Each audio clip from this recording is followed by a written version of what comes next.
My favorite animal to hunt. Big, mature, dominant whitetail bucks. Look at the mass on him. He's mature. You've got a small window of opportunities to make it count. Sometimes you bring them home and sometimes you don't. Put my top pin right behind his front shoulder, squeeze the release, and the rest was history. One slip, one mistake for me, and that animal's gone. And once you make that shot, that is the greatest feeling in the world, and that's why I bow hunt. Holy cow! He is a stud of a buck. He's 5 years old. This is what you hunt for. They are the smartest, most adaptable, big game animal in North America. Just give me a second.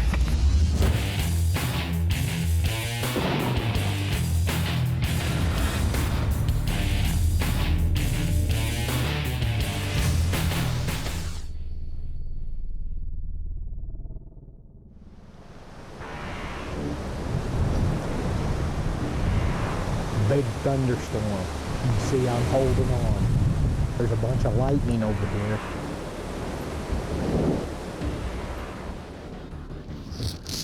Shooter, here comes that big 8.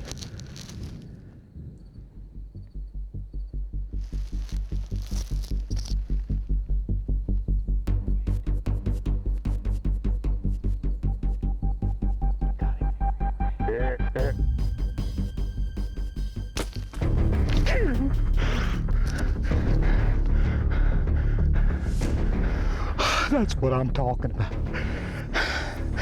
Give me a second. Yes, right there, what'd I tell you? He just barely made it, over the creek. Mike and Esther Watkins, Trophies Plus Outfitter, the 3rd of September. We saw this buck last night come out. For all you hunters out there that want to tape your hunts, want to film your hunts, maybe want to be a solo cam pro on dominant bucks, we'd love that. But you got to remember it's not easy. To be a solo cam pro or to film yourself is far tougher than what I do. I've got a guy in a tree with me all the time. I'm fortunate to be able to do that. That's harder than out there by yourself, but if you want to film your own hunts, it is so rewarding because when you get done, whether you shoot one or not, you have documented everything that happened to you out there in the field. I love whitetail hunting just for the challenge of getting a mature deer in bow range. I think bow hunting is the ultimate challenge. The more time you spend in the field with a bow, the better your odds are killing a dominant deer with a bow. The more time you put into scouting, the more you learn from books, DVDs, the knowledge you can gain from everything gives you a better opportunity to try to kill a harvest animal. Get on it. You on it. Get on it. I ain't got nothing. You on it.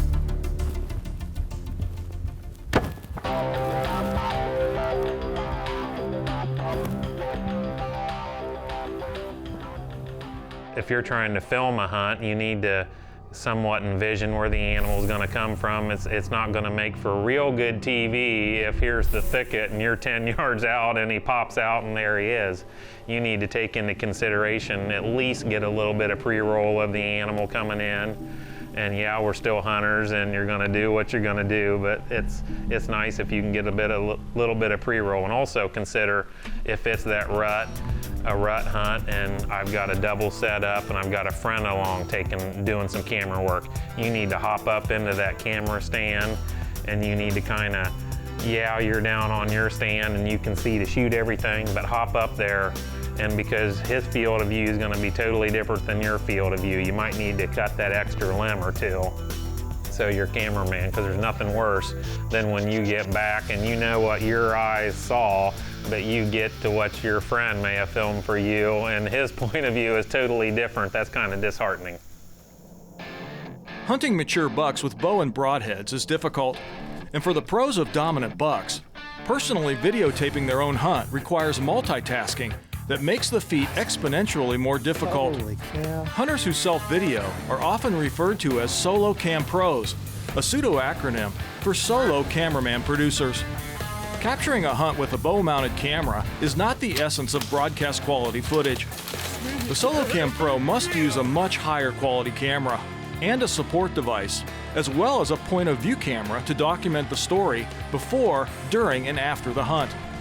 The Dominant Bucks Pro staff is made up of bow hunters who enjoy the pursuit of chasing big whitetails and videotaping their season as a story of hunting successes and failures.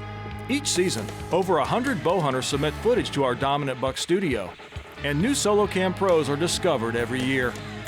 If you think you have what it takes, submit your hunt for consideration. Email our TV production studios through the contact page at dominantbucks.com. This portion of Matthew's Dominant Bucks is presented by Heumann Extendable Tree Saw, the Shooting Lane Saw. I'm Joel Snow, and this is Dominant Bucks. Dang it. He's not broken. Just got a little crab claw. I'm Stan Potts, and this is Dominant Bucks. Big, giant 8 with a forked brow tine. Massive. I think filming for television, it makes you concentrate on scent control, noise, your stand site preparation. You really have to double everything for the camera than you do if you were just hunting for yourself without the camera, because you have, a lot of times you got myself and another cameraman, or it may just be me, but I have double the equipment in a tree. I have to watch my backdrop. I have to be conscientious to 2 things instead of 1 thing when I'm trying to kill a big deer on TV. Hey guys, Mark Beck here, Dominant Bucks. Did a little setup here to show you what we go through as SoloCam Pros to make it all happen. Here's the main camera that I got. I got my POV camera up here. I got a 3rd camera up top, and I'll explain to you why I do that. I got my bow here. I got my backpack here that's within reach, so I can get battery if the battery goes dead, a tape. All those things got to be within reach, and they got to be accessible. You got to be efficient and got to be quiet. So what I do when I get up here and get my tree stand set, I got the 3rd arm base, and I highly recommend the 3rd arm base, but I want the bottom of this base just about at the level of my seat or slightly above.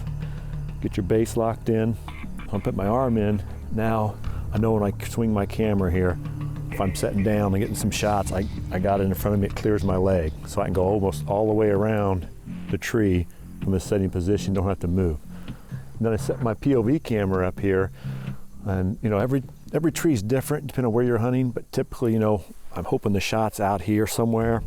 And what I do is I get my POV camera, hoping it's not always gonna work out, but where I think the most likely chance of that buck being in the frame is. So if I can be here shooting this over my shoulder, the buck in the background, I mean, that's the ideal thing that you want to happen.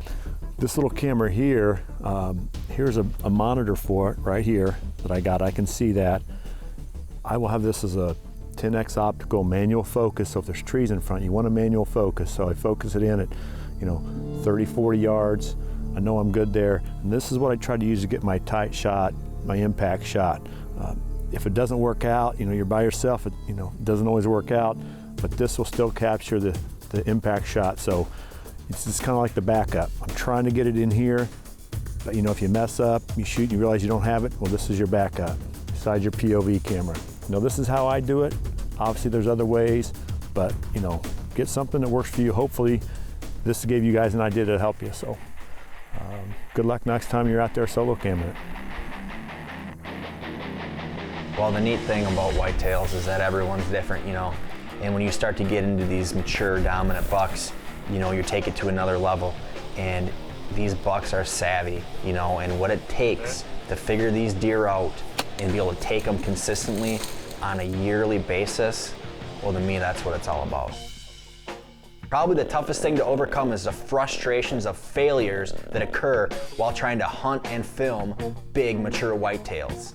Persistence is instrumental in success.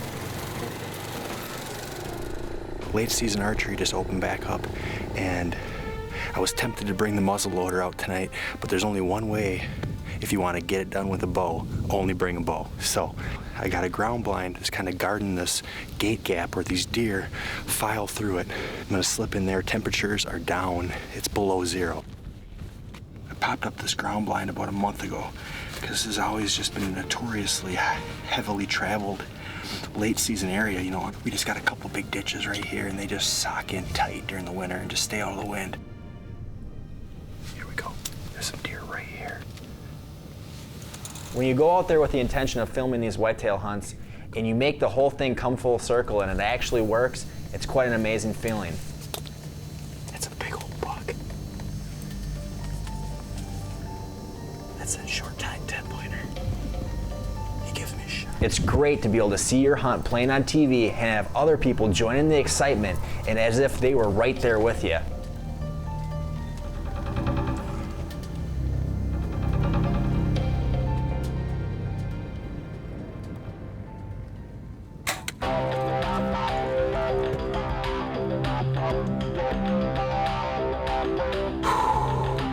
Yes! Yes! Late season, baby. Yes! Wow. Just smoked him.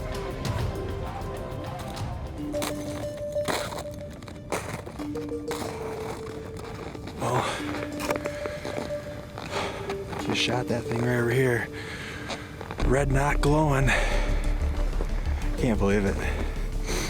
I got some video light, so let's go down and take a look at him. He's a real nice buck.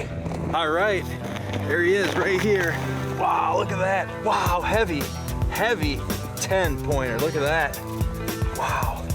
He's a big old short-tined, short-beamed Iowa 10-pointer. And to light him up with that Matthews Creed was quite a treat, boy, I'll tell you that. It's been a late season mission to get these management bucks killed, and here's another one to the list.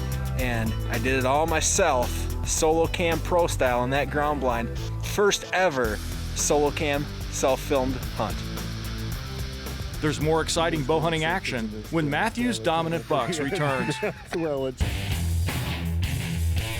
This portion of Matthews Dominant Bucks is presented by Polaris, hardest working, smoothest riding. This Dominant Bucks flashback is presented by Scout Look Weather's free mobile phone apps, enabling you to hunt smart.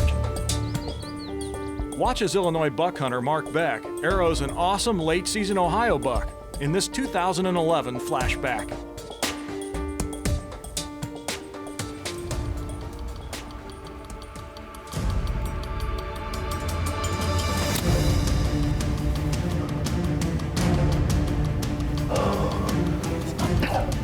Unbelievable. This is what deer hunting's all about, man.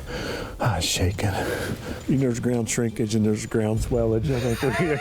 Ground swellage. Holy cow. Thank you so much, Joel. This is, look at this stuff. Look what he's got here. 1, 2, 3, 4, 5, 6, 7, 8. 8 on this side. What a Ohio giant. Taping my whitetail hunts is it's just the most adrenaline, the most rush I can get out of anything I know right now.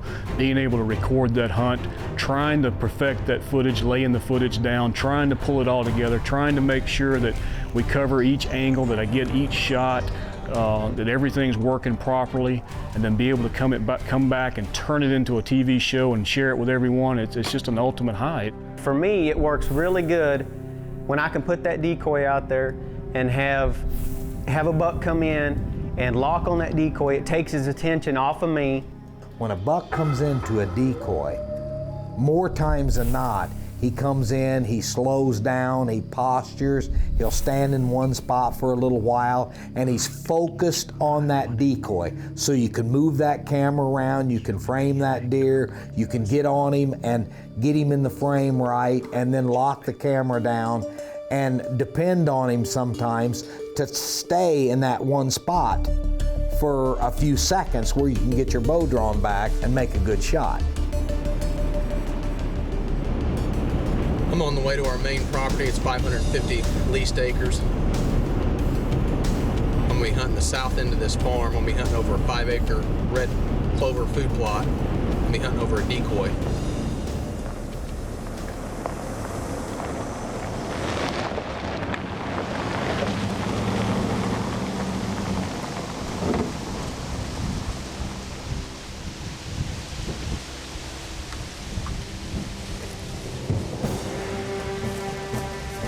One of my exit and entry strategies into my stands is using waterways. You know, what's great about that is a waterway completely conceals your silhouette. You drop down in the waterway and the deer can't see you unless they're obviously in the waterway with you, which doesn't happen very often.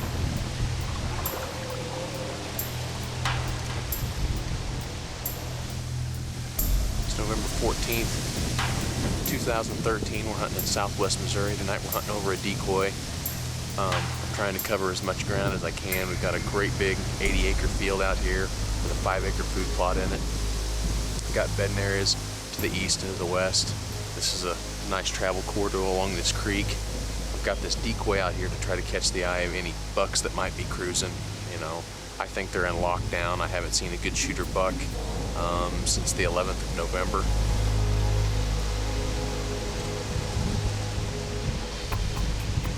Many times you just have to adapt to the situation.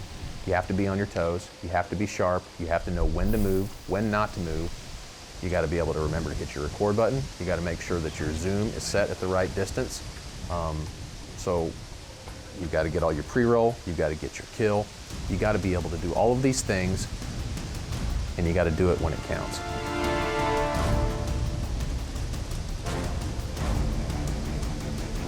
Coming up, solo cam pro Brian Hollins goes full draw on a decoying Kansas buck when Matthews' Dominant Bucks continues. I'm Jason Sebo, and this is Dominant Bucks.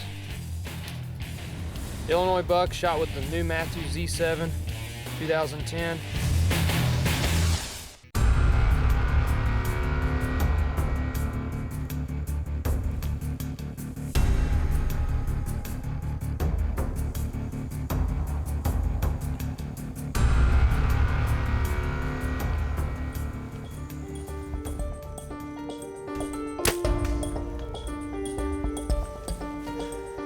There's 3 keys to being a solo cam pro. First, finding a mature buck. Second, harvesting that mature buck. Third, harvesting that mature buck on camera.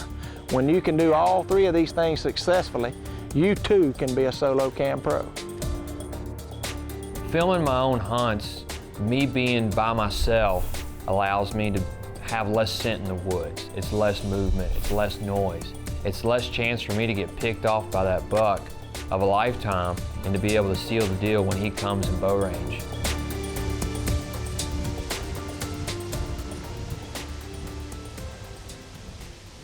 I'd say the biggest advantage of hunting your own personal property is the ability to control and do the kind of quality deer management that you need to be able to produce quality, mature, dominant bucks. Whitetail hunting is so unpredictable. I mean, you can make all the preparations in the world, but what you're doing is you're hunting a wild animal. So I mean, in most instances when I can, I like to clip my release on my bow so that I'm ready to shoot, and then I can grab and I can direct my camera arm. But you can also have a deer show up directly underneath you because sometimes they're like a ghost.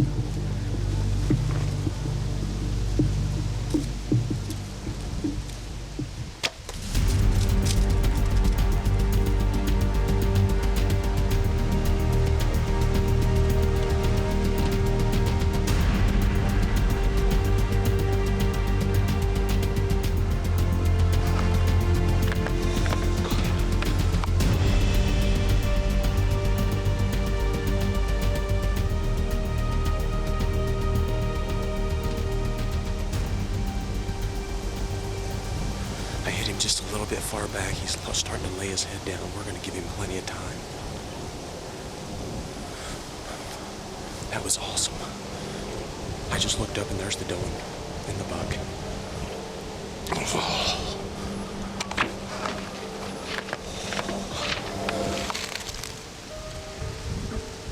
Good deep red blood.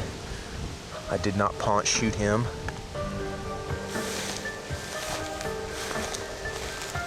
Look at that. Look at that beautiful 8-point. Yeah, no, that's a walk-in book buck.